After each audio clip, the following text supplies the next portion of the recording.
आता अंतर्मन स्वच्छ कसं करायचं? हिप्नोटिस्ट काय करतो, फोकस्ड टॉर्च जसा असतो सरळ एका लाईनमध्ये जातो.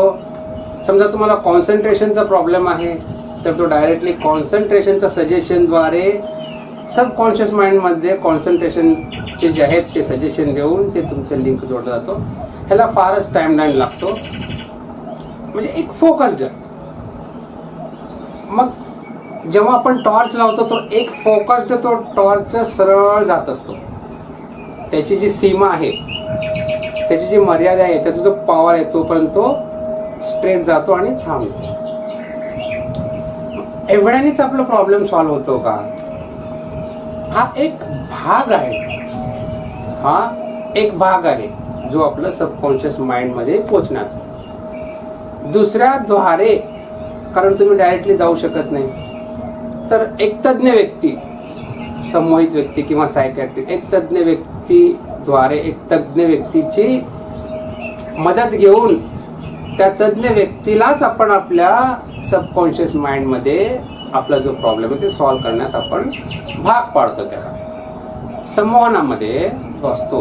जेव्हा तुमच्यावर संमोहन करत असतो, जर तुम्ही त्याच्यावरती विश्वास नाही ठेवला किंवा त्याचे सजेशन तुम्ही फॉलो नाही केले तर तुम्ही संमोहित होणार नाही.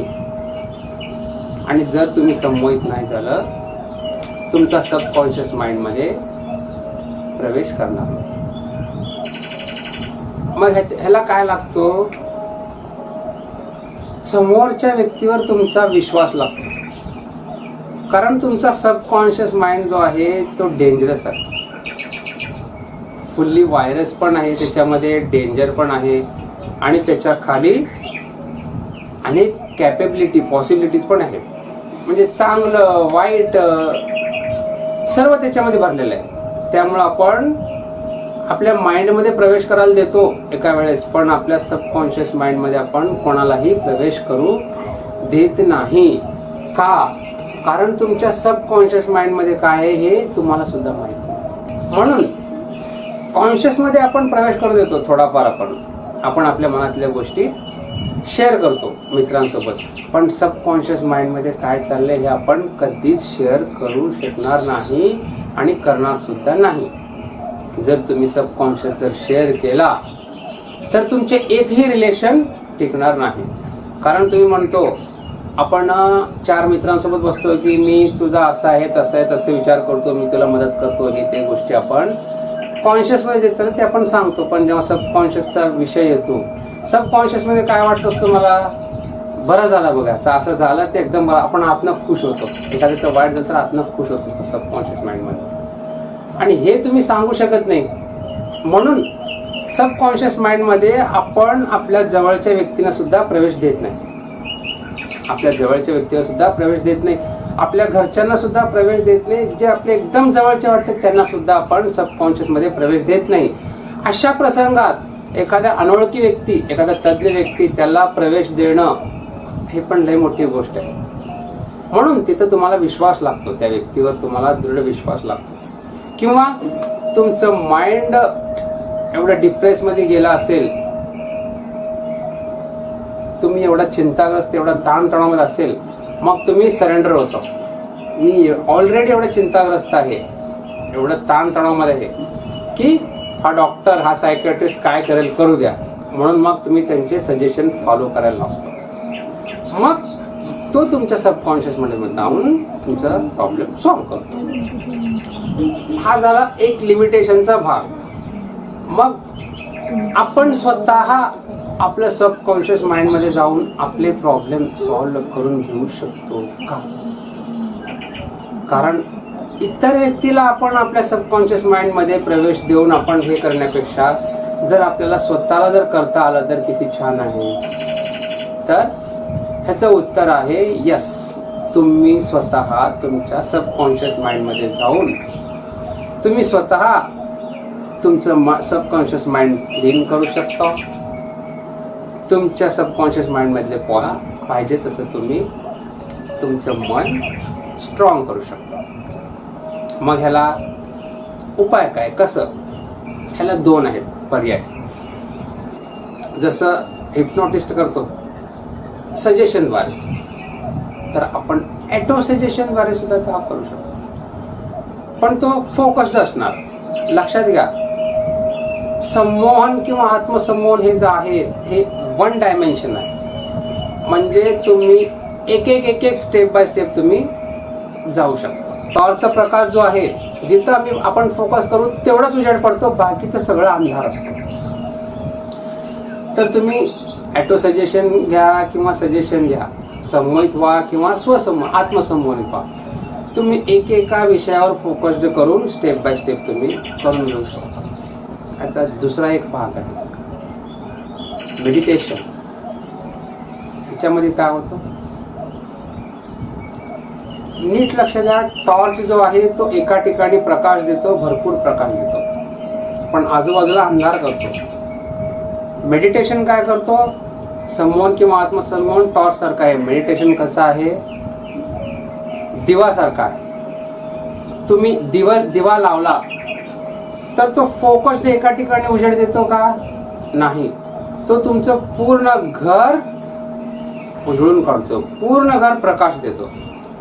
मग जेव्हा पूर्ण घर प्रकाश देतो, जेव्हा पूर्ण घरात प्रकाश होतो, मग आपण काय करतो, जेव्हा घरात प्रकाश झाला तेव्हा आपल्याला दिसू लागला की कुठं केर कचरा आहे, काय आहे, काय आहे, कुठं कोणते वस्तू आहेत, चांगले वस्तू, कामाला लागणाऱ्या वस्तू कुठं आहेत, कामाला न लागणाऱ्या वस्तू कुठं आहेत, हे सगळं जेव्हा आपल्या डोळ्याला दिसतो तेव्हा आपण शांत बसतो का, तेव्हा आपण काय करतो, झाडू घेतो, सगळं आवरून घेतो, जे कामाला नाही ते सगळं गुंडाळून फेकून देतो, आणि जे आपले कामाचे आहेत ते स्वच्छ करून ठेवतो, आणि त्याचा आपण उपयोग करायला लागतो. मग आपण ठरवूया, आपण सेल्फ हिप्नोटाइज होऊन, आत्मसंमोहन होऊन एका विषयावर फोकस करायचा का मेडिटेशनद्वारे, मेडिटेशनचा दिवा लावून सर्व काही जे काही बिनकामाचे ते एकदम काढून टाकायचं, हे आपल्यावर डिपेंड करतो. तर मेडिटेशन जो आहे तो मल्टी डायमेन्शन, म्हणजे प्रकाशमान दिवासारखा आहे. आत्मप्रकाश, आत्मज्ञान, आत्मप्रकाश जो म्हणतो तसा मेडिटेशन. तुमच्या घरात तुमचं घर पूर्ण प्रकाशमान करतो. मग जेव्हा घर प्रकाशमान होईल, जेव्हा आपल्याला दिसेल, तेव्हा आपण आपलं घर स्वच्छ करतो. तसंच ध्यानची ज्योती जेव्हा तुमच्या अंतर्मनात उतरती, ध्यानची ज्योती जेव्हा तुमच्या अंतर्मनात उतरती, तुमचं अंतर्मन पूर्ण प्रकाशमान करतो. आणि जेव्हा तुमचं अंतर्मन प्रकाशमान होतो, तेव्हा तुमचा कॉन्शियस माइंड इमिडिएटली जे काही केर कचरा आहे, जे काय आहे ते काढून बाहेर फेकतो, आणि जे स्वच्छ आहे, छान आहे, आपल्याला गरजेचं आहे, त्याचा वापर करायला सुरुवात करतो. म्हणजे आपण आपल्या सबकॉन्शियस माइंडचा पूर्ण उपयोग करायला कॅपेबल असतो, आता आपण जो सेशन देतो, हे जो लेक्चर आहे 30 मिनिटचा, हे आपण ह्याच्यामध्ये आपण माइंडचं एक डायमेन्शन आपण जाणून घेऊ लागतो. हे डायमेन्शन तुम्ही नंतर सुद्धा जाणून घेऊ शकता किंवा नंतर इतर कुठं सुद्धा ऐकू शकता, प्रॉब्लेम तो नाही आहे.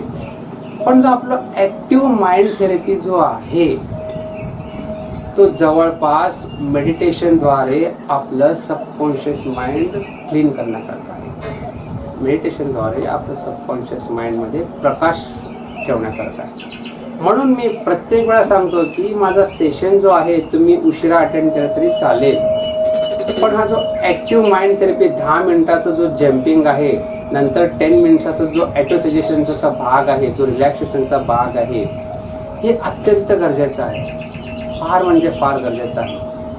कारण तुम्ही तो 10 मिनिटाचा सेशन न करता रिलॅक्स होऊ शकणार नाही. तुमचं माइंड आणि बॉडी रिलॅक्स होऊ शकणार नाही. मी तुम्हाला सांगितलं तुम्ही 10 मिनिट बसा, डोळे मिटून शांत रिलॅक्स, तर ते पॉसिबल नाही आहे.